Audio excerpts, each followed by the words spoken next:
Academy Comets, who are unbeaten at this stage of the game at 4-0. Got a very big football game, and Wheaton's always a tough ball club. You go down and play on their home field, of course, it makes it even a little tougher because the so-called home court advantage. But you had a good one last night. You won it in the tune of 17-14. Well, it was certainly a game most that it was cracked up to be and written up to be. We called in the score last night after the game, and I talked to John Bryan and told him, I said, we'd like you to take and pick the other team to win every game, because whenever he picks their team, or just gets our guys fired up to go out and get them. He picked Wheaton to win. He said, well, you can come out ahead winner, you know, no matter what happens there, because if Wheaton wins, he picked the right team, and if Hillcrest wins, then he's happy anyway. So it was just a good game for us. So it's really a hard-hitting, physical football game on the part of both teams, and you know, it really was, I think, two state-ranked teams going at it head-to-head there. You know, the one thing about it, though, you start out with 3 ball games where you got out in front early and kind of set the tempo of the game yourself. Here, it wasn't that kind of a game. You come out there and you get 9 points in the first half, and you get 8 in the second, and they come back and do all the scoring in the second half. So you didn't get the control early in this one. Well, we got on the board early in the second quarter. The first quarter was basically a head-knocking session where no team was able to score, although they did take the opening kickoff and march down the field and got down near the goal line, and Michael Levang put a good tackle on, a good hit on, and then Ryan Prosser recovered the fumble, and so that was big. If they would have scored on the first possession, it probably would have set the tempo for the game, gave them a lot more confidence. Then we took it and moved it down and punted it away, got the ball in the second quarter, and we think it's a matter of when we can hand off the ball to David Folden 20 times or 25 times a game, he's not going to be stopped all 20, 25 times, and so he was able to break a good long 50-yard run on a counter coming back the other way, and good faking by a quarterback, David Selvig, and Folden got into the secondary and broke the tackle and went all the way. So we got ahead 6-0, and then in the second quarter,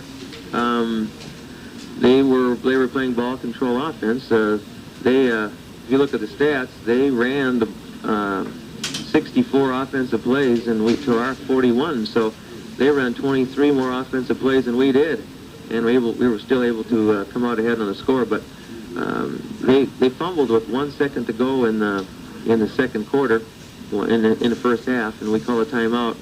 And debating, should we put the ball in the air, go in the end zone, maybe go the Hail Mary or go the draw because they're going to be expecting the pass. We just looked at all our options and finally decided to kick a field goal.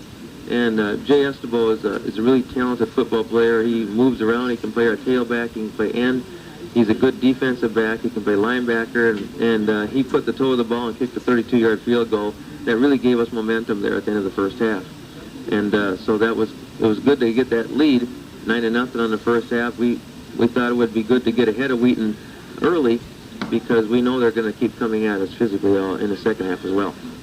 And in your last touchdown, you went for 2. In our last touchdown, we went for 2. They came back in the second half in the third quarter and capitalized on a good drive. They scored and got the extra point, and then we fumbled on about the 20, 21-yard line, and they took that score in the fourth quarter. So they we were ahead 9-0 at the end of the first half. Then they scored the touchdown. The extra point was 9-8, and everybody knew it was going to be a thriller and go down to the wire.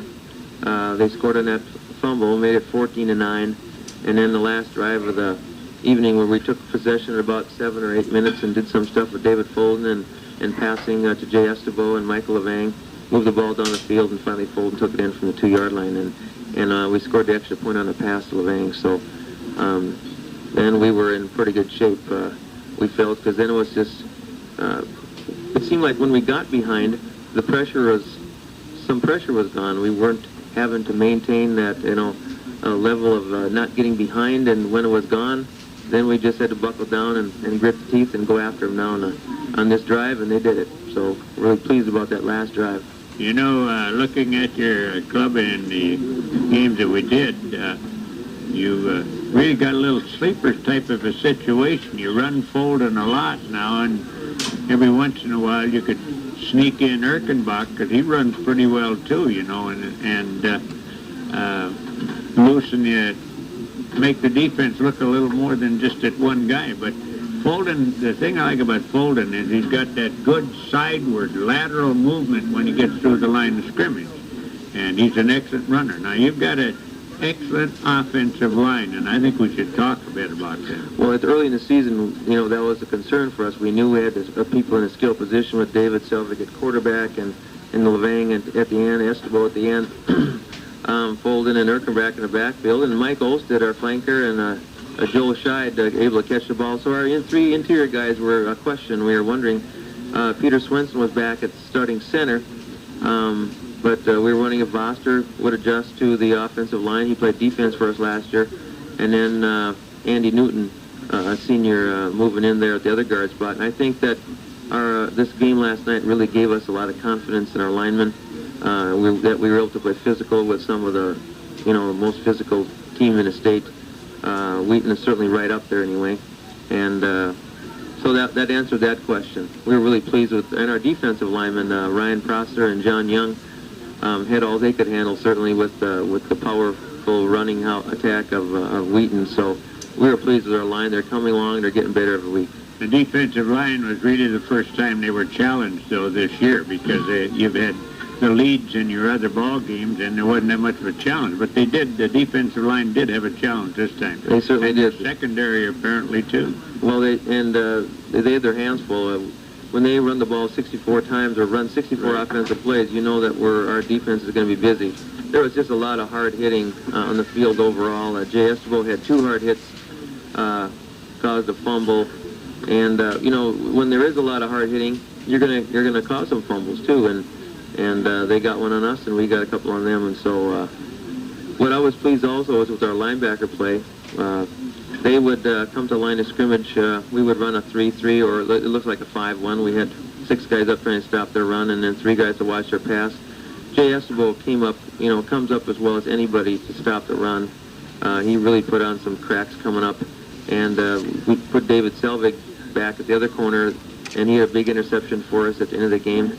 But our linebackers, Erkenbach and Swenson and Michael Levang, really did a good job last night. They were our leading tacklers, along with Jay Esteban, and just really come up hard to wrap. We found out early that if we didn't tackle Tom Krenz low, that he would just spin out and just keep pushing us down the field. And he got some good yardage early on spinning around and breaking to the outside after he'd been stopped at the line of scrimmage. And so we had to, work on that and wrap him up, squeeze, and keep driving, because we also did a lot of gang tackling. Our defense, it's really hard to, when they carried the ball, you look and there's probably, 8 of our defensive guys in the pile trying to stop their run. So it was a good defensive effort overall. Okay, you got what coming up? Well, we got a JV football game on Monday against Ulan Hitterdal, and this is time for all the younger guys to get a chance to play and get some experience. And they're going down the weight room and trying to get themselves stronger. But they play Ulan Hitterdal at Ulan on Monday, and then we got the big game with Verndale coming up now on Friday. And we got another head knocker because Verndale is also a state-ranked team. And this conference schedule we got is just real gruesome for anybody, because everybody can beat anybody on a given night, all the way from the top to the bottom. So let's take a look at it. You have the best overall conference of any 9-man conference in the state of Minnesota. Oh, we're not, and we don't hide anything by saying that, because we know our conference can play with anybody. Our conference champion has won a state championship 2 of the last 3 years, and we're proud of the teams that are in there, because even last night with Herman giving number 1 Chicago Alberta all they can handle, right, certainly says something about our conference as well, and Underwood and Hancock playing to a good game. So with Verndale and Clinton Graceville yesterday, I think Clinton Graceville was up 14-0 early, and then Verndale came back. So no game is in the bag, because anybody can beat anybody, because that's the type of game it is in the conference we play in. Okay, anything else, Dick? Well, we just want to say thank you to our fans that were there yesterday. We certainly had a lot of them. Even the older ones that followed us back in the 60s, 70s, and the early 80s when we played in the Dome are coming back to watch our games.